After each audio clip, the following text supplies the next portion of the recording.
Hello, everybody, and welcome to Fresh Off the Set. My name is David Osmond, and I am so thrilled to have some really, really good friends in studio. In fact, one of my best buddies. He is the coolest dude you've ever met. He has the biggest heart, and he needs no introduction. Coach Mac, former University of Utah head coach Ron McBride, is here in studio with me, as well as Joanne Wells and MJ from the foundation, the Ron McBride Foundation, MJ Allen. You guys, thank you for helping run this. I'm excited to have you, Coach Mac, to be able to talk about your foundation. Thanks for coming into the podcast studio. Absolutely. It's wonderful. And you look so good, David. Thanks, man. Yeah. I appreciate it. Yeah. You're always honestly, guys, Coach Mac calls me randomly every so often, every few weeks or every couple months, and just says, "David, how you doing, buddy? You do it all right, my friend?" And he means it. He cares about people so much, and I feel so honored that you would take time out of your day, anytime, any day, to be able to even ask about how I'm doing. You're just so kind and gracious and such a good friend, and I really appreciate you, Coach. You're a good man, David. Thanks, man. Yeah, absolutely. There's nobody better. Well, we all in our lifeboats, we're all in the same thing together, all of us fighting our own good fights. Yeah. But you see those fights from so many people. As head coach for University of Utah, Weber State, for your own career in football, you've really cared about kids in particular, the youth, and coming up through athletic programs. Absolutely. To the point where you started your own foundation, the Ron McBride Foundation. So let's start with the big picture. This is a program to help with after-school programs for kids, because I know in Utah there's almost 100,000 kids, 99,000, that go without any kind of a program after school, and then some problems can ensue. So can you give us a kind of a bird's eye view on the foundation, how it started, how long you've been doing this, and what the focus of the foundation is? Well, it originally started, it's probably maybe 12 years ago.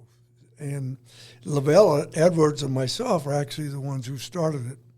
And we started out where we were going to build some things. We built a library at one school. We did another book club thing at another school. And so we started out just doing, little things that people needed. And then as we went along, then I got together with some of the principals and said, "Hey, what do you need?" Yeah.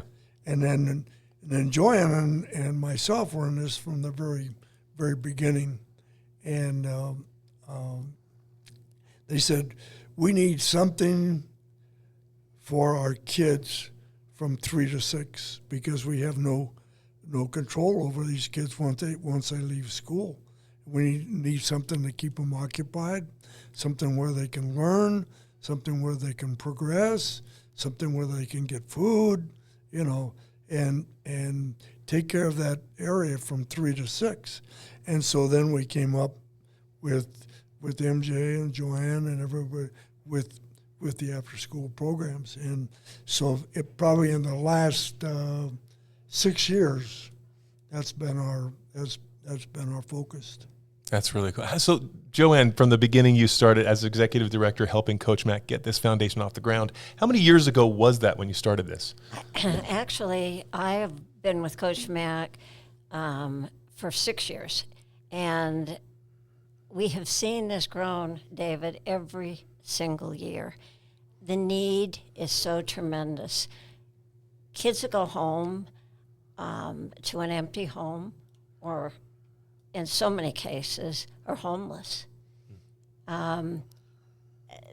They suffer from isolation, food insecurity, and they get involved in gangs and drugs and suicides, and it's just a real problem for the state of Utah. And so every year we get more and more applications. Wow. From schools. We've already started getting applications. They're Title I schools, and we try to help just as many as we can.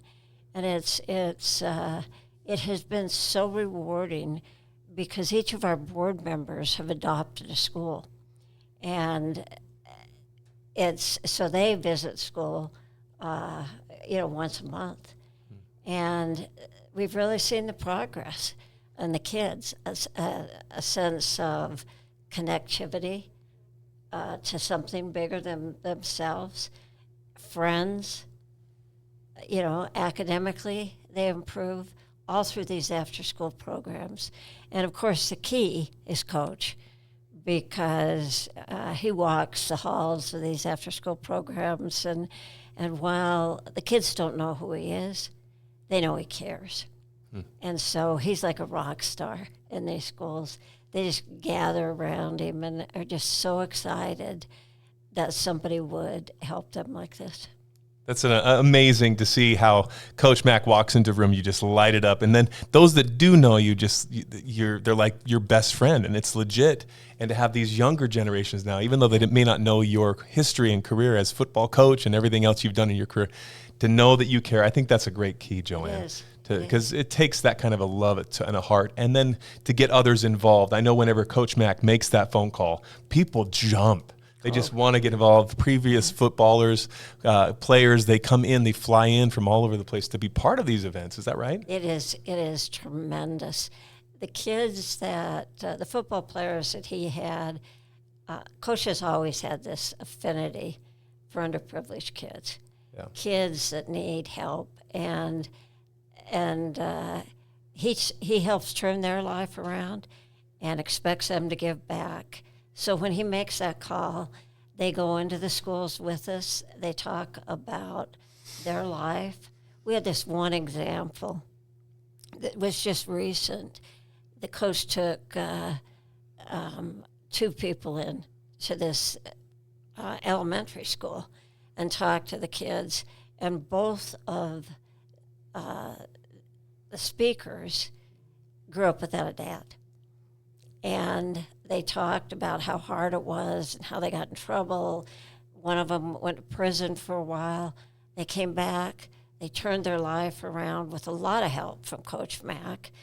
And a little girl raised her hand, and she said, "You are the first people I've met that I truly identify with. Thank you so much for coming to this school." And, I mean, it's things like that if you get one child that you've touched like that, it's just tremendous. One little kid, we bought soccer cleats for the kids, and the teacher wrote back and said, one little boy said that's the first new pair of shoes he's ever had. Wow. Yeah. So we're touching the really impoverished area, and like you said, a lot of their parents have to work both jobs, so they can't be there after school through no fault of their own. But more and more do we have a problem with homelessness. We have one school, 21% of the kids are homeless. No kidding. And so for them, the after-school program is a lifesaver. It's everything. Yeah. It's everything. That's unreal. I know that nearly 8,000 students are now being served through the Ron McBride Foundation and its programs. It's amazing. And the kind of feedback, the results that you're hearing from students and families and schools have been extremely positive. Oh, so much so. So much so. They, the parents get involved. A lot of times it's interesting, because we've learned a lot, Coach and I, from going to the schools in MJ, that kids wouldn't go to school. A lot of kids don't have a washer and dryer in their house. And so they wouldn't go to school because they had poor hygiene, or they'd go to school and they were made fun of. So at one school, we just took up a washer and dryer. And that was... It's a game changer. Yeah. It changed their life. Wow. Yeah. You see a big need. And MJ, you've been involved in the foundation for a long time as events coordinator. What have you seen that has been the most impactful from your perspective? Well, I think it's important for us to know that we partner with these schools. And these people are so innovative and creative with these after-school programs. It's more than just tutoring, and it's great to have soccer cleats, and it's great to have sports programs. But we have a school that actually came to us. They wanted money to buy a printing press so that they could make spirit wear so that their students could be proud of their school. But then along with that, they're learning this trade so that they then, have kids that have a skill that they can walk out of school with.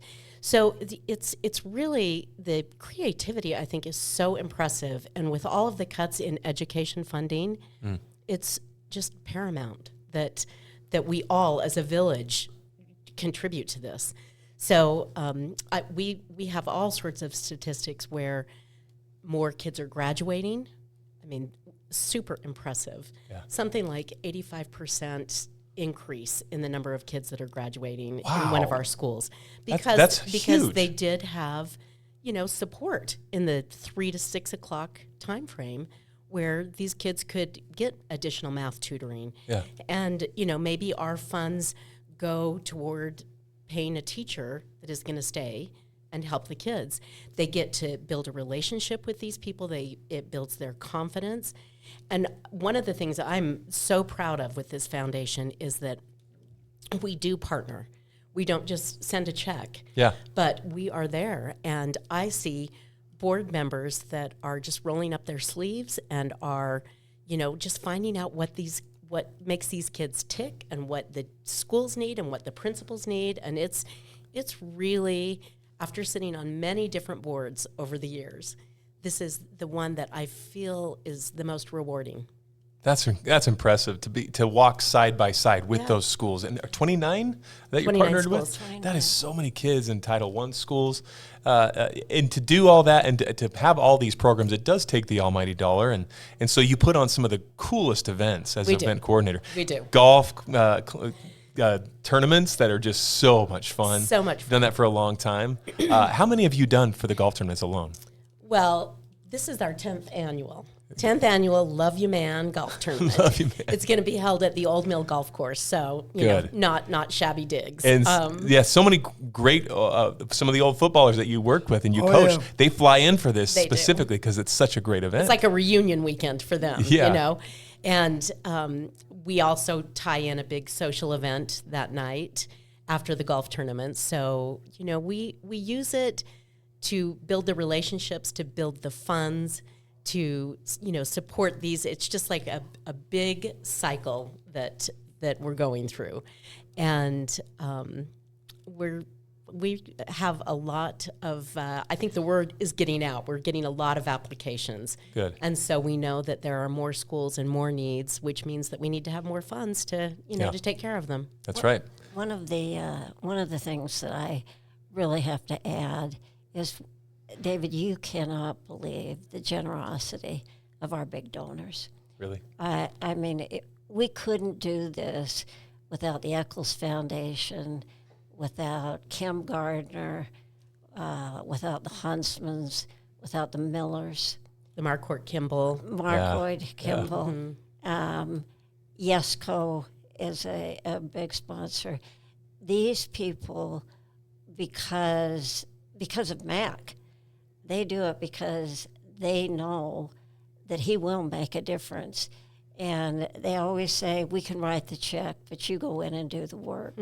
And it's, we visit the schools, but like MJ said, it's our teachers. Those teachers are, they design programs that the kids love and they know will come to them. One school has 370 kids in an after-school program. That's unreal. It is. It is. That's a lot of kids. That's a lot of kids. But Title I schools say, it's in impoverished areas and they need help. Yeah, they certainly do. Ron, you've been a coach, you've been a mentor most of your life. How has that background shaped and approached this kind of work that you're doing now with kids for after-school programs? Well, I think it all started in what was that? I'm just trying to think back when I was in college, actually. And then I had a kid that was homeless, and he kind of adopted me and my roommates at that time, right? Yeah. And I used to take him to school. I used to pick him up with my bike, right? And I'd ride him to school. Yeah. And then usually I would pick him up and keep him, and neither parent was responsible. He was just a street kid. Yeah. And so we would feed him and take care of me and, my college roommates. And he was like part of our family, from that time when he was maybe 11 or 12 years old, and that was the first kid. And then when I was at Gavilan Junior College, I ran the swimming pools, right?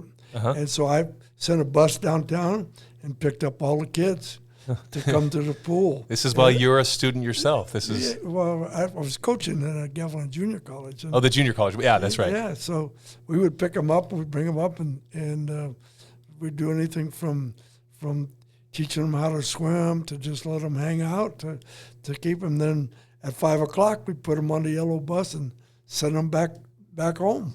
Yeah, so we really had an after-school program for the kids that didn't have any place to go. You created the program. You created the activities. Yeah, and then we had a soccer group that I coached between, and it was all Hispanic and minority players, and people used to come across the tracks to watch these kids play. And so then you'd have these 200 people that came across the tracks to watch the soccer game every day in PE, because we had blocks of PE, 2-hour blocks. Yeah, right? yeah. And then when I was at UC Riverside, we created a summer program there for minority kids. And we would take them to the beach. We would take them here. Put them on the bus, take them someplace. And so it all started really a long time ago. That's cool. Some people may think that sports and education are two separate worlds, but they really do collide together. Absolutely. Because you can, like, with a football player, for instance, okay, I have the game that you love to play. Yeah. But you can't play this game unless you become academically solvent. So unless you do this and this and this, well then and what I've seen as parents with their kids, they're different than what their parents were, because they're very demanding on education and very structured now, And these guys were just out there, to begin with.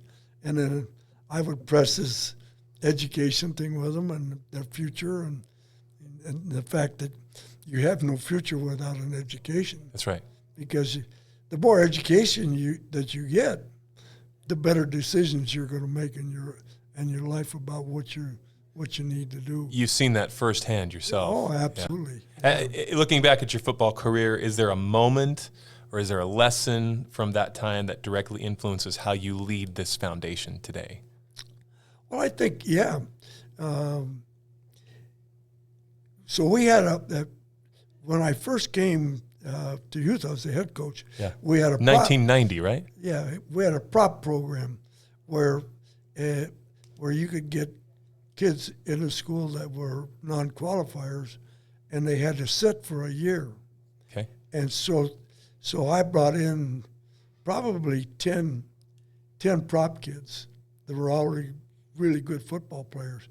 And all 10 of those kids had graduated from college and have great jobs. And so through the prop program, I saw, what amazing, if you paid attention to them and you made them be structured and you forced them to do stuff that they didn't want to do. And, I'm not saying that every day was successful, because in some cases you'd have, if a kid wasn't doing what you want, you call their parents, and then they would send somebody from the family out to babysit them. Gotcha. Yeah. So I know one case was I had a kid wasn't going to class, and a kid from Northern California. I called his grandmother, and I said, "Hey, dude doesn't want to go to school." He said, "No matter what I do, he's going to do the opposite." She said, so she made his brother quit his job and moved to Utah. And she said, I'm sending somebody up to make him go to school every day. Huh. And so then the kid, I just said, okay, Coach, I got it. Can you send my brother home? I said, no, not until you got your degree. I said, if 2 years from now, maybe he can go home. Yeah. And then we had another kid with Hawaii, and he was messing up. And I called the dad. He sent the mom out. And so the mom came. No kidding. And she lived with the two boys. And they would come to my office every day. When are you sending mom home? And I said, probably not till a year from now or more. Let's get you graduated. Yeah, once you get done what you're supposed to get done. So, I love how much you care. Yeah. You see that need, and then you get involved. You get hands-on. You just pick up the phone. You make it happen. And then you engage others, just like MJ, just like Joanne, and all your whole team, your board, and all the volunteers. The board is unbelievable because all they want to do is give. Yeah. And, what can I do today? And they all handle, like you give them a responsibility, and you don't have to worry about it. Yeah. And they just take care of business. And a lot of the people on the board is where their husbands will say, "Oh, my wife just retired from her job." I said, "Well, what's she doing?" "Nothing. You need to get her." Let's get him involved. As they retire, I said, "I know you're bored, right?" I said, "I got something for you to do." Yeah, I bet you do. Yeah, so that's awesome, man. So they're great. You put the fun in fundraising. Yeah, so many things. In fact, you have twice you've done it now, concerts where you raise a ton of money. You just had Ella Langley who came out and did a concert at the complex. Thousands of people came out for it, and so many fun ways to get involved in this program. Tell us about, as the event coordinator, some of your ideas for the future. What's the next phase for the Ron McBride Foundation? Oh, my goodness. Well, I think just having Coach on board, every other week there is somebody is calling him out. Either he's getting an award, he's just getting celebrated, they want him to participate in, some special football game. So it is never a dull moment. We do highlight this benefit concert has been a really tremendous gift. Just a blessing to this organization, because we've gotten the word, we had nearly 4,000 people at that concert. Awesome. And that's so cool. That's a lot of people who can learn about our mission and what we're doing and, spread that good news. If nothing else, it is just a great social event where people just can have a good time, feel good. And, we're so pleased with even the artists that participate, because they give a little bit back too. Yeah. And that is it just all helps the cause. So we have fun planning the concert, and that is really a year-long effort. None of us were concert promoters before, so we can add that to our resumes. And weren't even seeking that. You do what you got to do for the cause, the greater good. That's right. When you get the opportunity and it's knocking, you take it. Yeah. And the golf tournament almost runs itself, except that there's a lot of working pieces when you have 140 people out on a golf course at the same time. And then we do some other little community things during the year. We did an Ultimate Sports Bash last year, where it's just a matter of having a presence. And, if we want people to support us, we need to support them in some of their efforts too. So it means long days for Coach. You mentioned that he calls you, every few weeks. This guy is always on the phone. He's on the go. He's always answering when somebody calls, and he's always just checking in to make sure that people are doing well. And I think it's that goodwill that just has created such loyalty to what we're doing. Yeah. And it makes the job of planning an event really just rewarding and fun, and all overwhelming at the same time because there's just so much support. And, how do you channel it? What do you do with it? To create that culture, it does start at the top, and you work hand in hand, one-on-one with people, and with Joanne coming on board, Coach McBride brings such a legacy of leadership. How has it been working with Coach in creating these programs for these kids? It's fun every single day. David, Never a dull. He knows. Boy, oh boy! Never a dull every moment day, with all Coach Mac. day. The only thing that I this is not a complaint, Coach, but the one thing that I'll have to say is if you're going to go to a school or if you're going to drop in at Weber State football or Ute football and you think it's just going to be a quick 10-minute in, 10-minute out, plan for a couple hours. Pack a lunch. Because he never leaves a place with saying hello to everybody, to every single person, and asking them how they're doing, how their day was. I said, "Do you know that guy?" "No, I've never met him." But it's like we went into this one school, and this girl's hair was, and I was trying not to be a mother and saying, "I don't know that you should have your hair that color." And Coach went up, and her hair was bright green, and he went up, and I went, "I really like your hair," and he meant it, and he really he notices people. Oh yeah, one of the greatest benefits that we've had, David, is getting to know you.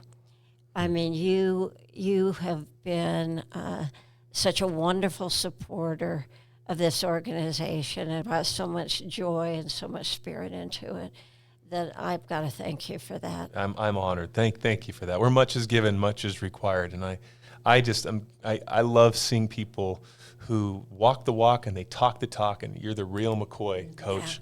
Yeah. Yes, and you bring the same people around that see that and want to be just like that. And so there's a lot of good here. I'm honored to be just among the ranks. See, Coach and I worked together on his. I was working at the Salt Lake Tribune, and he came up to me and he said, "Hey, why don't you write my biography?" And I went, "Coach, I know nothing about football. Absolutely nothing." He said, "It is about football. It's about people." Yeah. And so we worked for about a year on I'd go up to his office a couple of times a week or more, probably a lot more. I used to go into a lot more. Anyway, I'd go up to his office and we'd work on this book. And we'll relive those stories and laugh. And I'll tell you, he has an incredible memory. He remembers amazing. I know. everything. And so we laugh a lot while we're hopefully doing some really good things for kids. As we wrap up our conversation, for each of you, just a quick answer. What would you say is the biggest win that the Ron McBride Foundation has had? We'll start with you, Coach. The biggest win, I think, are the people, obviously. The principals, the teachers, and the students. Yeah. I think that's the biggest win because the principals are the key. If they're on board and excited about their students, it transfers over to the students.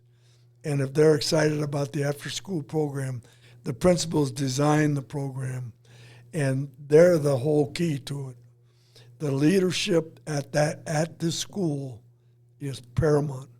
And if the principal is excited, everybody else will be excited. And that to me is the key. The leadership at the schools is key. That's awesome. You're absolutely right. And MJ, what do you think the biggest win is? I would echo all of that. So in the spirit of finding a different answer, I would say from a board member or staff member or administration standpoint, I think the fact that if you look at fundraising and volunteering, there has to be a selfish element. There has to be something that is a feel-good for you, that is a reward for what you're doing. so that it's coming back and it keeps you contributing. And I would say 100% of the people that I ever come in contact with representing this organization or trying to get them to associate with us, there is such a feel good that you just can't deny it. You just can't deny it. So I think that is the overall win because, the kids feel good. They are maintaining their curiosity and their competitiveness and their confidence. And the teachers and the principals and the people who are facilitating these programs, they are immensely grateful and they feel so good. And then we as, coaches team feel completely fulfilled. So I mean, isn't that a good win? Uh-huh. It seems Huge. to me that it is just, you go to bed at night and you just feel so thankful that you had this opportunity, and then you wake up in the morning and you're just excited to go and try to make another contribution. That's great. Thank you for sharing. And wrap up on Joanne, your biggest win, and as you're doing that as well, people that are listening right now who want to support the foundation, whether that's with time or with resources or just even spreading the word, what's the best way that they can help? What do you think? If they will just email the Ron McBride Foundation at gmail.com, and we get back to them within minutes and tell us how they would like to help. We'll give them a job. The Ron McBride Foundation At gmail.com. gmail.com. The biggest win for me, David, is to see a youngster who for the first time has felt seen, has felt valued, and felt loved. And that's what Ron McBride does. And he's taught us that every single child deserves a chance for success. Well, you've created something incredible here, Coach Mac. And we're still working on it. Yeah. I mean, it's always, I have a slogan, forward march, so we're always, and I tell you what, we have our little group that we meet once or twice a week. And I tell you what, the girls, the ladies, they always say, Coach, don't forget, we're meeting at this time.